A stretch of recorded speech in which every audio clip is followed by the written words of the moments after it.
Kalorama, a Recorded Books Highbridge imprint, presents Celebritocracy, the Misguided Agenda of Celebrity Politics in a Postmodern Democracy, by Cooper Lawrence, Ph.D. Read by Teri Schnaubelt. Introduction. In 2009, I wrote a best-selling book called The Cult of Celebrity: What Our Fascination with the Stars Reveals About Us. I, with my new book in tow, spoke on camera prolifically about celebrity culture. I was featured in several documentaries: American Dynasties, The Kennedys, Love, Lust, and Lingerie, An Affair of the Heart, and 3 episodes of the A&E show Biography, and discussed the world of celebrity on both daily and weekly programming: Entertainment Tonight, HLN's Showbiz Tonight, Inside Edition, 2020, and several Fox News Channel shows. I even starred in my own celebrity-oriented shows: Confessions of a Teen Idol for VH1 and Dish Nation for 20th Television. Though I was embraced as both a psychologist and an expert in all things celebrity, I had one blind spot: the impact social media would have on how celebrities communicate their political agendas. To be fair, at the time we all had that blind spot. It was early 2009, and none of us could have predicted the jolt of social media. We could never have foreseen the major impact social media would have on our political tapestry. Not then, and maybe not even yet. According to technology historians, social media as we know it began with Friendster in 2003. Even though Facebook launched in 2004, it would not become available to the public until 2006, and not part of our lexicon until a few years after that. This is why MySpace was the top social network until Twitter launched in 2006. But it was rock musician Tom Petty in March of 2008 who would be the first celebrity to join Twitter, leading the way with Lady Gaga entering the Twitterverse soon after. They both used the platform, as many early celebrity adapters did, as an opportunity to promote their brand, share news, and further bond fans to their brand. March 26, 2008, at Lady Gaga. OP rehearsing for my video Just Dance, and am now at WMC to perform at the Armani and Nervous Records party, but I am no Nervous Record. Those were the first 2 artists we can identify as celebrities who communicated directly with their audience through social media. However, looking back on some of those early tweets, they seemed more like a PR person's communiques than personal messages from the celebrity themselves. That was about to change. In fact, our 44th president, Barack Obama, who many considered a celebrity of sorts, regularly made news as a young political leader who used YouTube and social media to communicate with his young followers. His first tweet preceded Petty and Gaga, as it was sent on April 29, 2007. He wrote, "Thinking we're only one signature away from ending the war in Iraq." By the time our next president, Donald Trump, came around, social media as a tool for political information was weaponized. Mr. Trump knew he had to do more, do something unprecedented, or, in this case, unpresidential. So he tweeted and kept tweeting, sometimes up to 22 times a day, according to Politico, disseminating his missives to the masses, as it were. Mr. Trump kept us informed on policy, his meetings with advisors and dignitaries, and random thoughts he had about the news and other machinations in the world. But he also vented. He publicly called out and shamed his adversaries using the real and relatable language that got him elected. In fact, Newsweek reported that as of June 17, 2019, the president had used the words loser in 234 tweets, dumb in 222 tweets, and stupid in 183 tweets during some of his more notable Twitter moments. Somehow, by turning presidential politics into a character-driven version of the WWE, World Wrestling Entertainment Corporation, Trump has turned political tweeting into an art form and a completely unexpected policy platform. Donald Trump, as the ultimate celebrity, had others following suit. Seldom heard from A and B listers came out of the woodwork to make their Twitter presence, and thus their political agendas, known through Twitter, Instagram, and Tumblr. In 2009, celebrities and their political affiliations were so uninteresting that even though I included a chapter about celebrity political influence in The Cult of Celebrity, It was scarcely discussed in over 200 interviews. In American history, celebrities have impacted our voting behavior, political views, wedge issue politics, and the passing of bills and eventually laws. In a democracy, every voice matters, but celebrity voices seem to be heard louder. This book, Celebritocracy, will explain how celebrity politics morphed into identity politics and how that, unintentionally, has damaged the country. I have always been fascinated with celebrities and how they affect what we buy, what we value, who our role models are, how we vote, and what we know. In fact, my dissertation for my PhD was titled The Relationship Between Television Viewing and the Political Knowledge and Behaviors of Emerging Adults. Emerging adults being the 2001 term for millennials before the word became ubiquitous in the mid-2000s. I was interested in how shows like The Daily Show and Real Time with Bill Maher, or how network news like CNN or Fox News shaped what we believe to be true about politics, thus guiding our political identity and political decision-making. What I found was that audience polarization was at the core of why we watch what we watch and hold the beliefs that we do. Audience polarization is when a channel gives its viewers more of what they already think, rather than challenging them with new ideas to increase viewership and loyalty. I also learned that satirical news shows like The Colbert Report had to give real news information because they might be the only source their young audience consumed for news all day. But the most interesting finding was that emerging adults who had a strong sense of law and fairness were the most likely to vote, stump for a candidate, and exhibit all kinds of political behaviors. Finally, the most shocking finding, at the time but not at all surprising now, was that of the 302 millennials I spoke with, the more political news they watched, the less political knowledge they seemed to have. I tested political knowledge with questions like, to override a presidential veto, how much of a majority is required in the Senate and the House? And what position is held by John G. Roberts? I found that the more national news you watched, the less likely you were to know the answers to our political knowledge questions. And while one could logically assume a negligible variance of behaviors and attitudes in the ensuing 10 years, quite the contrary is true. There has been yet another shift. Celebrity activism and political engagement on its face appear to have all the markings of a corroborative relationship, and in some cases that's true. This book will explore where it went right and all the places where it went wrong. Jon Stewart's advocacy for the September 11th Victim Compensation Fund, for example, is a rare moment where a public figure used their celebrity selflessly and altruistically. Rare when you compare his actions to those of other celebrity advocates who acted impulsively yet thoughtlessly, leading to worsening outcomes, like Brad Pitt's charity, the Make It Right Foundation. The foundation's mission was to rebuild the lower Ninth Ward of New Orleans after Hurricane Katrina. A noble idea, yet years later it has been accused of deserting Katrina victims who were left with properties that are now, allegedly, falling apart and making homeowners ill from mold. Celebritocracy will explore the rise of conservatism in Hollywood, why we treat celebrities as experts, and how celebrities set the global agenda. But we will also attempt to answer the questions, when celebrities fail, do their causes and products follow? Should celebrities stay out of politics? And when they do enter, why are Republicans more successful than Democrats? And finally, despite her hypocrisy on Armenian genocide and her push against Turkey, does Kim Kardashian represent the present and potential future of celebrity activism? Chapter 1. When the best of intentions go horribly wrong. Lindsey Graham, chairman of the Senate Judiciary Committee, said, "Thank you, Mr. Affleck," then yielded the floor to Batman.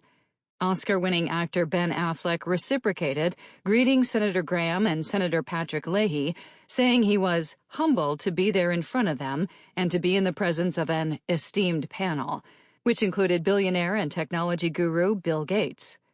Affleck continued, reading from a script, yet almost apologetically giving his title as the founder of the Eastern Congo Initiative for Grant-Making and Advocacy Organization working with and for the people of the Democratic Republic of Congo.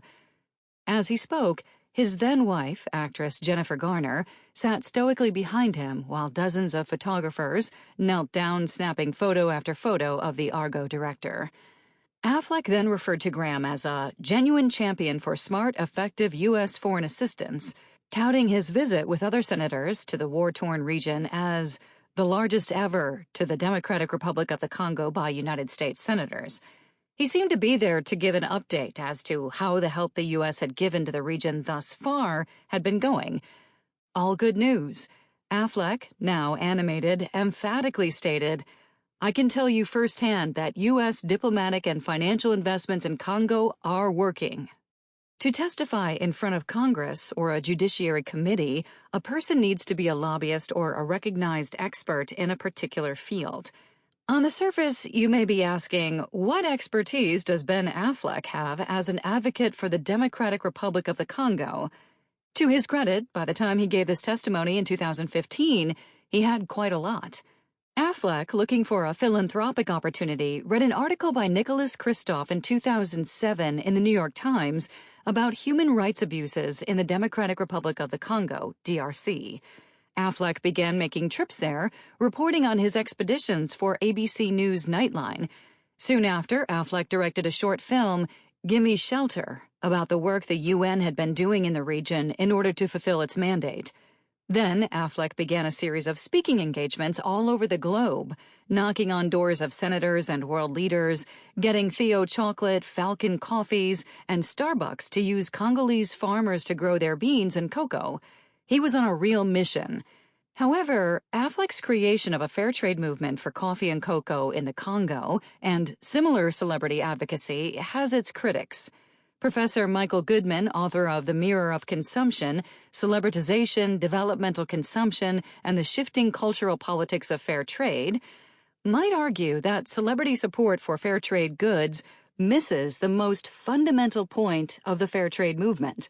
The face endorsing the product is of little value compared to the processes leading to the products themselves. So, why would famous actor, writer, and director Ben Affleck leave the comforts of Hollywood to work toward change in a country 9,000 miles away? In an interview with the Associated Press, Affleck said, "This is my legacy. This is the thing I will be identified with. I take it extremely seriously." Looking out from the website for his foundation are smiling faces of children learning and people smiling, giving a thumbs-up gesture as if to say, "Everything is all right here in the DRC." And Affleck's work and passion are indeed extraordinary, but it could be an example of how many Americans will put the atrocities visited on the Democratic Republic of the Congo in the box marked "solved" when this is far from the truth. In fact, several articles in the International Journal of Cultural Studies have shown that after a celebrity-driven event like a concert or fundraiser, fans are more likely to endorse the idea that whatever issue the funds were going toward must already be on its way to being fixed. And further, a British study found that when some celebrities advocate for a cause, they are perceived by fans to be elitist and less relatable. Therefore, fans are less likely to engage in charitable work unless they had a pre-existing condition to the cause the celebrity is defending. Celebrities testifying altruistically on behalf of a humanitarian crisis is a more modern concept. For a long time, they would go to lawmakers for help in their own lives. In 1947, director Elia Kazan and then Screen Actors Guild president Ronald Reagan went before the House Un-American Activities Committee to discuss the threat of communism in Hollywood, a situation that ostensibly only impacted celebrities. In 1985, the mismatched trio of folk singer John Denver, heavy metal frontman Dee Snider of Twisted Sister, and rock music icon Frank Zappa urged the Senate Commerce, Science, and Transportation Committee to oppose the Parents Music Resource Center's plan to put warning labels on music with explicit lyrics. Then, in 2000, Lars Ulrich of the rock band Metallica testified before the Senate Judiciary Committee regarding Napster an early version of a music-sharing app similar to Spotify.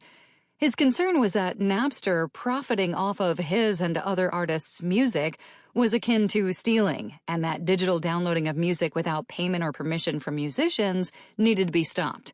This testimony was in service of all music and musicians, but nonetheless self-focused. It did not benefit most Americans. And while celebrities have made extraordinary contributions toward changing policy, convincing the government to fund research, and raising awareness of disease and maladies, much of this work was only the result of the celebrity themselves having the medical condition. Had it not been for Superman actor Christopher Reeve's tragic paralysis, he likely would not have testified before the Senate Subcommittee on Labor, Health, and Human Services to urge funding for embryonic stem cell research.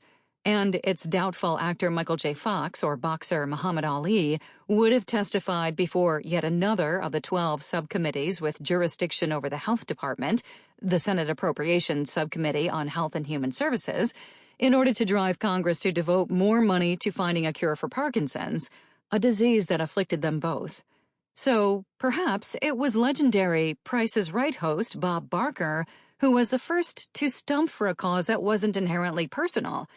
Famously, Barker has long encouraged viewers to spay and neuter their pets, but he also testified in front of a House subcommittee on the proposed Captive Elephant Accident Prevention Act. This sheer act of altruism and passion could be the direct line, metaphorically, to Jon Stewart's successful advocacy for the 9/11 Victim Compensation Fund. The fund was created to provide compensation for any individual who suffered physical harm or death as a result of the terror attacks on 9/11. President Barack Obama had signed the program into law, and it was set to expire in December of 2020. With the emergence of first responders suffering lifelong, often terminal illnesses, the law needed to be extended and funded. When Congress opted not to, Stewart took up the cause, fighting until President Trump permanently authorized the fund. The authorization is said to be due in large part to Stewart's relentless and selfless advocacy. A more cynical view of celebrity activism can be found in Ilan Kapoor's 2012 book, Celebrity Humanitarianism: The Ideology of Global Charity. The author asserts that celebrity activists are sadists who, consciously or subconsciously, delight in their own good fortune as they play out the roles of real-life superheroes, saving the planet, the farmers, the starving, or the less fortunate, depending on the cause.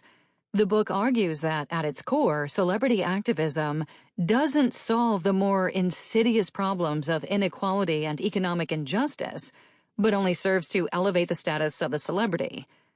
Looking at Ben Affleck's defense of the Congo, the author may have a point.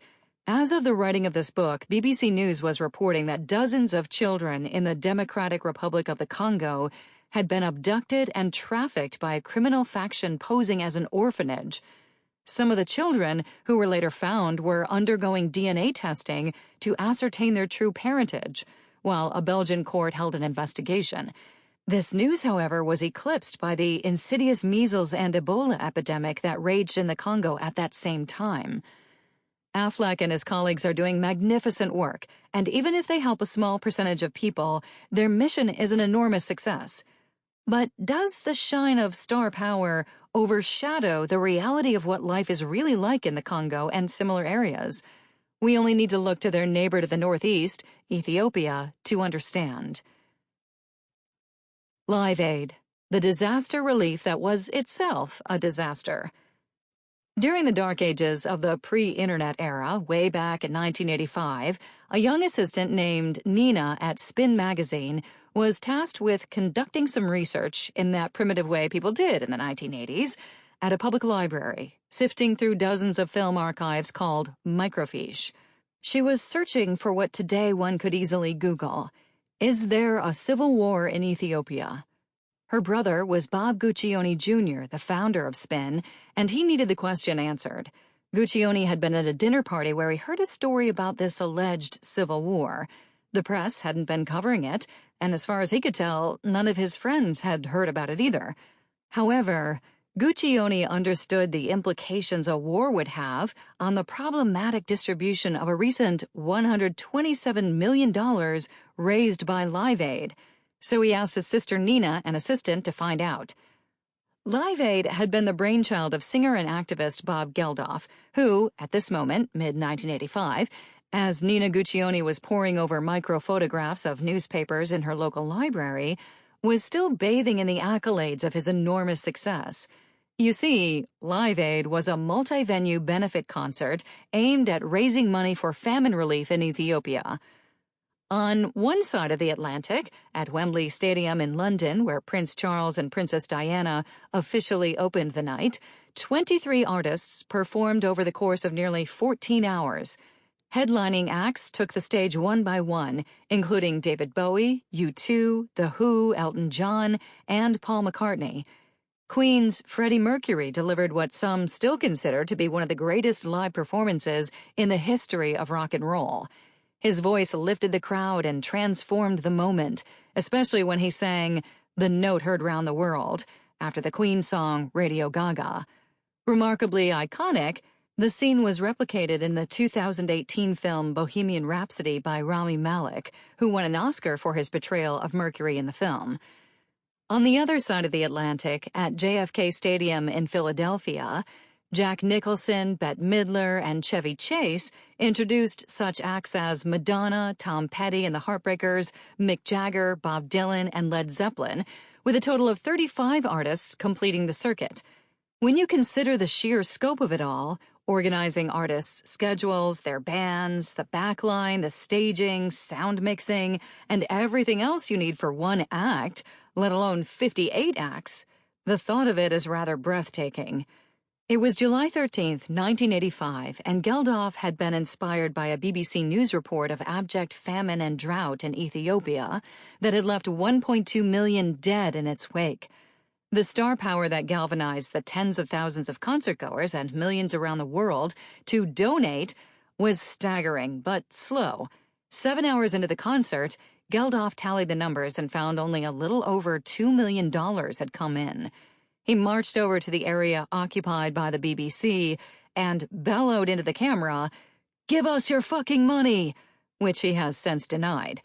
Needing to motivate people's more charitable nature, he reversed an earlier decision not to air a film of starving Ethiopian children during the show, and instead made these images the visual projection as the Cars sang their hit Drive live on stage.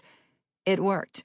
The rate of donations in the aftermath of the video was astonishing. All told, Live Aid raised $127 million. Coverage of Geldof hugging and celebrating with Ethiopian leader Mengistu Haile Mariam, while he heroically handed over the check, was a triumphant worldwide image. However, had Geldof engaged the services of his own Nina Guccione to comb through library microfiche, he would have seen instantly that he had just made a sickening mistake. There was indeed a civil war going on in Ethiopia, but Mengistu Haile Mariam was the dictator leading the charge. Mengistu expeditiously turned the $127 million Live Aid check over to the Russians in exchange for sophisticated weaponry with which he butchered untold numbers of helpless people rather than feeding them. And he was the cause of the famine to begin with. With just a little research, Geldof would have seen that this famine was brought on not by natural drought, but by a man-made, manipulated drought. It was a creation of his friend and Live Aid beneficiary, Mengistu. As Guccione wrote in his 1986 exposé on this scandal, Ethiopia, then the third poorest country in the world, suddenly had the largest, best-equipped army on the African continent. His conclusion was that Live Aid inflamed a continuously burning cinder of humanitarian turmoil that was Ethiopia at that time. It's a conclusion easy to see and understand. But there is another conclusion to be drawn. The world of a celebrity blinds them to what might be obvious to the rest of us. The rarefied bubble that surrounds celebrities, as well as their gaggle of yes people who indulge every whim and every idea, regardless of its rectitude, can skew their ability to suss out deception, especially when that deception is artful. While it may seem counterintuitive, celebrities are more vulnerable to people looking to exploit them. This is true for a variety of reasons, ranging from not wanting to appear discourteous to simply being incredibly naive, depending upon how long they've been in the industry and how successful they've become. Celebrities have worked hard or paid a bevy of image makers to work hard to solidify their brand. Saying no to a charity or to something that, on its face, appears to be a reasonable request could damage that brand. Look no further than an A-lister leaving a less than satisfactory tip at a restaurant. That information will make its way onto Twitter faster than an affair. I witnessed this firsthand. As a kid, I was a personal assistant to Oscar winner Shelley Winters, and later for another Oscar recipient, director Fisher Stevens. I loved working for each of them. They treated me with respect and were always kind. Naturally, that environment gave me unfettered access to a plethora of celebrities. I found myself on movie sets, in television studios, and anywhere else a luminary would be welcomed. These experiences shaped my earliest view of celebrity culture. Yet I was continually astonished by how limited a celebrity's worldview or knowledge of the simplest things often was. As an example, I was on a film set in the late summer of 1997. A very well-known actor whom I'd befriended leaned in to quietly ask me to explain who Princess Diana was and why her death was news. This was far from the first time that somebody famous had asked me a breathlessly inane question. I've had to explain why blood looks blue in your veins but comes out red, that Ben Franklin was never a president, and that if you're lactose intolerant, cheese will also be a problem. And while it was always hard not to appear shocked or be condescending, I gleefully answered all of this and more. But I realized, over time, that celebrity life was often stunningly sheltered. Despite their inherent intellect, natural-born talent, or untold wealth, none of those advantages insulate celebrities from sycophants who would placate rather than challenge them. Many celebrities buy into this false narrative that they are exceptional, which often causes them to believe their ill-informed or unoriginal ideas are, in fact, brilliant. I worked for one actor who continued almost daily to sing the wrong lyrics to his favorite song because nobody on his team or under his employ dared correct him. But it isn't only naivety that causes a celebrity to act before thinking. Sometimes it's sheer arrogance. Chapter 2. How Celebrities Made a Natural Disaster Worse. In August of 2005, America experienced its largest residential disaster in history, Hurricane Katrina. While the storm was a Category 3 with 120-mile-an-hour winds, it was the man-made disaster, poorly constructed levees, that flooded 80% of New Orleans, in particular the lower Ninth Ward, one of the city's poorer neighborhoods. The storm claimed 1,500 lives and over 600,000 homes. With so many residents forced to evacuate permanently, the thought of going back seemed improbable, with the lowest-income residents less likely to return. But some also asked, could the solution also be man-made? Money Pit. The lower Ninth Ward had become a cherished locale to actor Brad Pitt upon his appearance in both Interview with a Vampire and The Curious Case of Benjamin Button, which were filmed there. As a result of Pitt's love for the neighborhood, he founded the Make It Right Foundation, which specifically aimed at revitalizing the lower Ninth Ward following the Katrina disaster. The initiative was to build 150 sustainable, cradle-to-cradle homes. Cradle-to-cradle refers to a biomimetic approach to architecture and construction, which would be analogous to eating organically. It encompasses many of the same terminologies like sustainable and preserving ecosystems and holistic. A great concept, except the same way that an organic apple will rot sooner than one doused in pesticides, the houses constructed by the Make It Right Foundation soon began to rot. Many who stayed in New Orleans following the storm moved into the houses built by Pitt's foundation. At the time, Pitt had received the lion's share of the news coverage as he attempted to rebuild the area. Newsworthy since it was the worst hit after the Mississippi River's levees had failed. But, like Oprah Winfrey, who we'll discuss shortly, Pitt and his foundation ultimately failed. Residents soon found that the houses began to crumble, literally beneath their feet. Wood was rotting, roofs were caving in, and nothing was being done to remedy the problems. Sample complete. Ready to continue?